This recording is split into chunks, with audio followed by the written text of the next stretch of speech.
Salam Bapak Ibu yang saya kasih dalam Tuhan kita Yesus Kristus. Saat ini kita kembali membaca dan merenungkan firman Tuhan. Tapi sebelum itu, saya mengajak kita semua untuk berdoa. Mari kita berdoa. Bapa dalam surga, kami bersyukur dalam segala hal karena Engkau adalah Tuhan pemilik dari hidup kami. Engkau Allah yang merupakan Bapa yang mengasihi kami. Saat ini kami hendak membaca dan merenungkan kebenaran firman-Mu.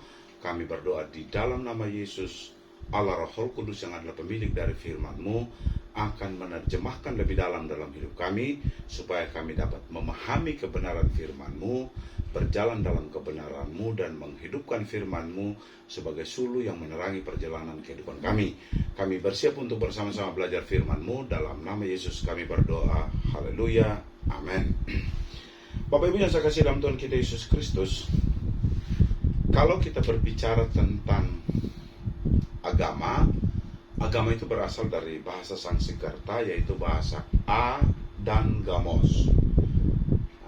Kalau kita artikan secara sederhana, arti kata agama itu sebenarnya supaya tidak kacau. Artinya, eksistensi kehadiran agama tujuannya adalah supaya membawa kedamaian kepada setiap pengikutnya dan memberi dampak kepada seluruh dunia. Agama bertujuan supaya tercipta ketertiban, tercipta situasi dan suasana yang baik dalam kehidupan bersama sebagai umat manusia. Lalu, apa sih yang membedakan antara konsep beragama dan konsep kekristenan? Kita akan membaca dalam satu ayat firman Tuhan yang terdapat dalam Injil Yohanes pasal 1 ayat yang ke-12.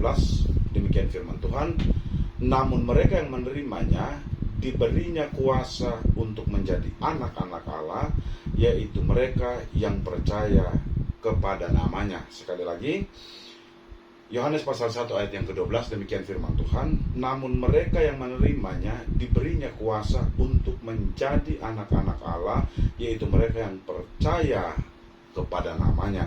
Demikian jawab pembacaan firman Tuhan. Dikatakan berbahagia bagi setiap orang yang membaca firman-Nya, merenungkan firman-Nya, dan terlebih lagi melakukan firman-Nya dalam hidup kita hari lepas hari. Bapak Ibu yang saya kasih dalam Tuhan kita Yesus Kristus, berbicara tentang kekristenan tidak terlepas dari tokoh sentral kekristenan, yaitu Yesus Kristus sendiri. Kenapa kita sebut Yesus sebagai tokoh sentral dalam kehidupan kekristenan? Karena sesungguhnya kata Kristen itu terambil dari satu bahasa Yunani, yaitu en Christo, atau berada di dalam Kristus. Kalau kita berbicara tentang kekristenan, mereka bukan sekedar berada di dalam Kristus, tetapi mereka menghidupkan Kristus dalam hidup setiap orang. Mereka berjalan atas kehendak Kristus, hidup di dalam segala kemauan Kristus. Itulah sebabnya kenapa setiap orang yang percaya di dalam nama Yesus disebut sebagai Kristen. Kalau tadi dalam pengertian sebelumnya ketika saya menyampaikan pengertian tentang agama, bahwa kata agama ini berasal dari kata A dan Gamos, yang artinya supaya tidak kacau, maka kalau kita berbicara tentang kekristenan tidak sekedar berbicara tentang situasi atau suasana tertentu, yaitu situasi dan suasana supaya tidak kacau, supaya terjadi ketentraman, tidak hanya sebatas itu. Tetapi berbicara tentang kekristenan, kita berbicara tentang satu hal, yaitu keteladanan. Kita berbicara tentang kemanutan kita kepada Kristus, berbicara tentang penaklukan diri kita kepada Kristus, berbicara tentang mengimitasikan Kristus di dalam kehidupan kita. Kenapa? Karena dalam pembacaan kita di dalam Yohanes pasal yang pertama, Injil Yohanes pasal yang pertama ayat yang ke-12 ini, jelas sekali dia di sini tertulis bahwa kekristenan itu didasari dengan penerimaan. Kalau kita berbicara tentang penerimaan, maka yang diterima di sini pasti Kristus. Dan kalau kita berbicara tentang penerimaan Kristus, tidak hanya sekedar pengakuan tentang eksistensi Kristus, tetapi berbicara tentang kemanutan kita kepada Kristus, ketaatan kita kepada Kristus, dan kemauan dengan sadar dalam hati kita untuk menghidupkan seluruh apa yang diajarkan oleh Kristus. Jadi penerimaan dilihat dari sini. Penerimaan dilihat dari adanya kemanunggalan antara hidup kita dan seluruh kehendak Kristus, adanya kemanunggalan antara kita sebagai pengikutnya dengan Kristus yang kita ikuti.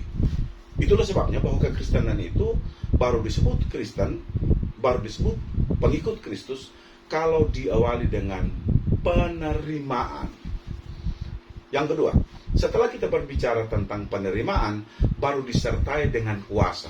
Bahwa setiap orang yang menerima, setiap orang yang percaya, setiap orang yang mengakui, setiap orang yang menempatkan Kristus di tempat yang pertama dan utama dalam hidupnya, maka tindak lanjutnya adalah bahwa Kristus sang penguasa itu akan mengimpartasikan kuasanya kepada setiap orang yang percaya kepadanya.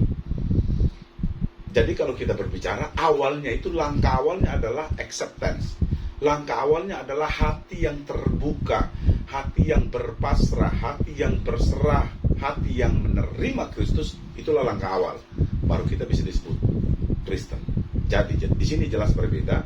Kekristenan tidak berbicara sekedar agama, tetapi kekristenan berbicara tentang ketaatan, kemanunggalan, dan kesadaran hati untuk menerima Kristus. Jadi ada patronnya. Patronnya adalah Kristus. Patronnya adalah Kristus, yaitu kalau kita berbicara mengimitasikan Kristus dalam hidup kita hari lepas hari, maka kita berbicara tentang berkata-kata seperti Kristus, bertindak seperti Kristus, berpikir seperti Kristus, berbuat seperti Kristus, hidup seperti Kristus. Itulah dasarnya, dasar kekristenan di situ.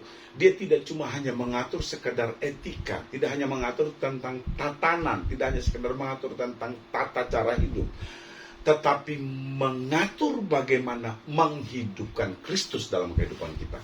Itulah yang membedakan kalau kita berbicara tentang Kristen sebagai agama dengan agama-agama di luar Kristen. Agama-agama di luar Kristen berbicara untuk mengatur tatanan, mengatur syarat hidup bersama, tetapi kekristenan menghidupkan Kristus dalam hidup kita. Setelah itu ada kuasa. Karena Kristus adalah kuasa itu sendiri, maka setiap orang yang percaya pun maka akan menerima kuasa yang sama. Makanya Yesus pernah berkata begini, "Aku tidak menyebut kamu lagi hamba, tapi aku menyebut kamu sahabat. Apa yang dilakukan oleh sahabat, apa yang dapat aku lakukan, maka sahabatku pun dapat melakukan." Itu kata Kristus. Kenapa? Karena ada kuasa dalam relasi kita dengan Kristus. Yang berikut, pelajaran kita yang ketiga, menjadi pengikut Kristus itu bukan sekedar membangun komunitas, bukan hanya membangun sebuah perkumpulan, bukan cuma hanya membangun sedemikian banyak orang di dalamnya, tetapi berbicara tentang kekeluargaan. Itulah sebabnya pelajaran kita yang ketiga, menjadi pengikut Kristus artinya kita menjadi anak-anak Allah.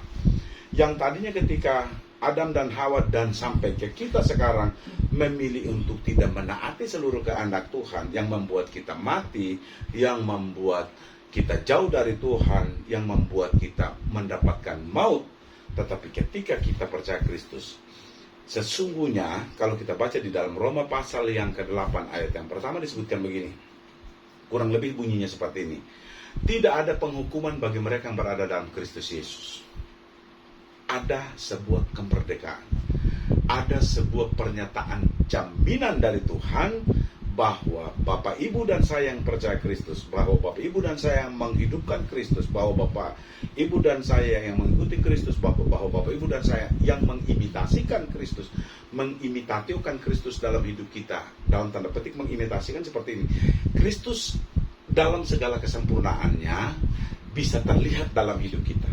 Itu kita mengimitasikan hidup Kristus. Kita menghidupkan kehidupan Kristus. Kita tidak lagi berada dalam tuntutan hukum dosa dan hukum maut. Seperti yang disebutkan dalam Roma pasal 8 ayat 1. Tidak ada penghukuman lagi bagi kita. Kenapa? Ayat yang kedua dari Roma pasal 8. Roh memerdekakan kita dari tuntutan hukum dosa dan hukum maut. Artinya bahwa penerimaan kita kepada Kristus itu merupakan dasar untuk memastikan keselamatan kita di dalam Kristus, memastikan surga kita, memastikan bahwa Bapak Ibu dan saya yang setiap hari menyatakan Kristus adalah Tuhan, Kristus adalah penyelamat saya, Kristus adalah juru selamat saya, maka bagimu surga adalah milik. Kenapa? Karena di sini jelas disebutkan kamu akan menjadi anak-anak Allah. Artinya bahwa kamu akan menjadi pewaris dari kerajaan Allah. Kamu tidak sekedar menerima surga, tetapi kamu mewarisi surga oleh karena Kristus yang menjadi dasar bagi kamu untuk mengklaim bahwa surga itu milik.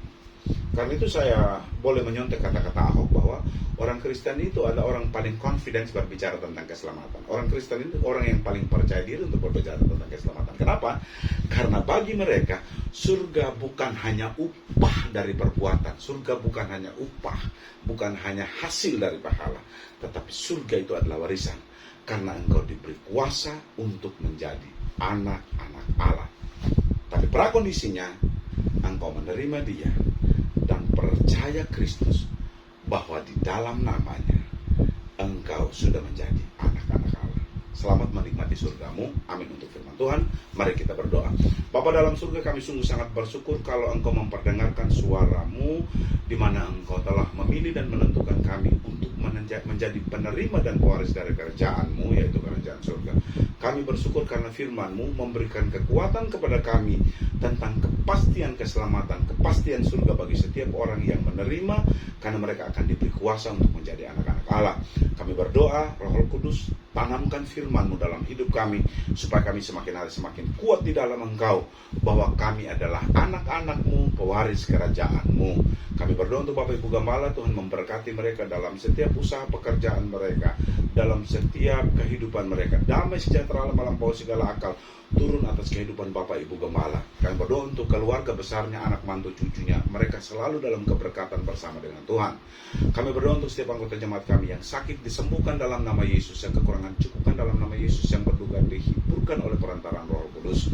Kami berdoa untuk setiap pengurus dari GBP Taman Firdaus, apapun yang kami perbuat, perhitungkan itu sebagai kebenaran yang di dalamnya berkat Tuhan tercurah dalam kehidupan kami. Dimuliakan nama-Mu kekal selama-lamanya. Dalam nama Yesus kami berdoa. Haleluya. Amin.